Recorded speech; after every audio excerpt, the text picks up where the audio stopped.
भारत में जो 26/11 का अटैक हुआ था, जो मुंबई में होटल ताज पे ओबेरॉय पे हुआ था, जिसका मेन अपराधी कसाब था, उसी में एक और अक्यूज है जिसका नाम है तहव्वुर राना।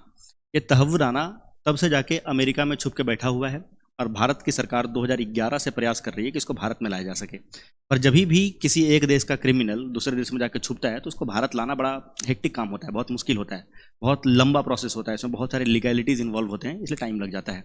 और कई बार उन देशों में अगर वहाँ के कोर्ट में जाके उस बंदे ने अप्लाई कर दिया कि नहीं, भारत में प्रिजन्स का स्थिति ये है, यहाँ पे ह्यूमन राइट्स का वायलेशन होता है वगैरह वगैरह, तो उन कंट्रीज़ में ह्यूमन राइट्स को बहुत तवज्जो दिया जाता है और उसके आधार पे कई बार उनके अपील को सुन भी लेते हैं।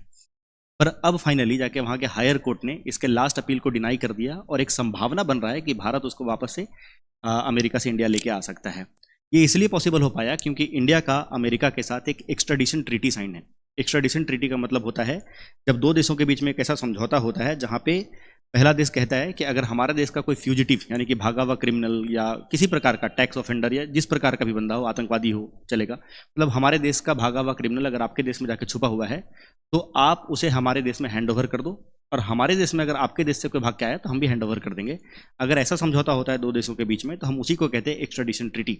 भारत का मौजूदा दुनिया में 48 कंट्रीज 48 देशों के साथ एक्स्ट्राडिशन ट्रीटी साइन है। जैसे उसमें यूएसए तो हो ही गया, कनाडा है, रशिया है, फ्रांस है, जर्मनी है, साउथ कोरिया है, इंग्लैंड है, ऐसे कई सारे कंट्री है जिनके साथ भारत का एक्स्ट्राडिशन ट्रीटी साइन है। पर अगर वो बंदा पढ़ा होता और उसको पता होता कि भारत के कौन कौन से देश के साथ एक्स्ट्राडिशन ट्रीटी साइंड है तो उन देशों में जाके छुपता नहीं। तो इसका मतलब ये है कि भैया पढ़ाई इतना ज़रूरी है कि तुम्हें कुछ नहीं, अगर आतंकवादी भी बनना है तो उसके लिए भी पढ़ाई करना पड़ेगा। मैं बताता हूँ कौन कौन से देश में जाके छुपा जा सकता था।